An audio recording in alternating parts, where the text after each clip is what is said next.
ဖြစ်ပျက်တွေဖြစ်ပြီးတဲ့နောက်မှာတော့အရာရှိကြီးကသူ့ရဲ့ချစ်သူဒေါက်တာအားအကြောင်းစုံကိုမေးမြန်းပါတော့တယ်။ဒေါက်တာကသူမတို့ဆေးရုံမှာမနေ့ညကတည်းကပြဿနာကြီးတစ်ခုဖြစ်ခဲ့တဲ့တားမြစ်ထားတဲ့စတီးရိုက်အကြောင်းကိုရှင်းပြပါတော့တယ်။အရာရှိကြီးကလည်းလူနာတွေတက်တာလားလို့မေးတော့ဒေါက်တာကလူနာထက်ပိုက်ထဲကတတိသားတွေကသာတက်ခါရောက်ကြောင်းပြန်ပြောပါတယ်။အကြောင်းကတော့လူတွေဟာပုံမှန်တိုင်းကလေးမရနိုင်ကြတဲ့အခါသူမတို့ဆေးရုံကိုဖန်ပြုံတတိသားထဲနေနဲ့ကလေးယူရန်လာရောက်ကြတယ်။ပုံမှန်ဆိုရင်ကိုဝင်9ပတ်လောက်မှစပြီးကလေးရဲ့လိန်အင်ကဖွံ့ဖြိုးမှုဖြစ်စဉ်ဟာအပတ်20ထိကြာပါတယ်။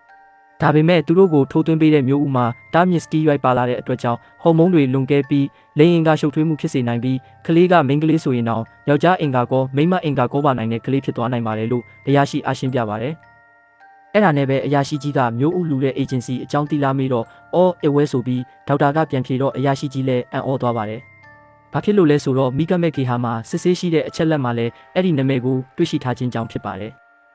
နောက်ပြီးဒေါက်တာဟာအဲ့ဒီအဖွဲ့အစည်းနဲ့တွေ့ပေးဖို့ကိုသူမရဲ့တက်ခွဲမှုကိုပြောထားပေမဲ့လည်းအကိစ္စပြောပြီးတဲ့နောက်မှာတော့တက်ခွဲမှုကိုမတွေ့ရတော့တဲ့အပြင်ဖုန်းပါဆက်ပိတ်ထားတယ်လို့ပြောပြပါတယ်။အဲ့ဒီအချိန်မှာပဲ TV သတင်းထဲမှာဒေါက်တာတို့ရဲ့ဆေးရုံဟာမျိုးရိုးဗီဇမာယွန်းမှုပြဿနာဖြစ်ပြီးကျန်းမာရေးဝန်ကြီးဌာနရဲ့အထူးစုံစမ်းစစ်ဆေးရေးဖွဲ့ပြီးစစ်ဆေးခံရမယ့်ဆေးရုံတစ်ခုအဖြစ်သတင်းကောင်းကြီးပိုင်းမှာပါရောက်ရှိလာပါတော့တယ်။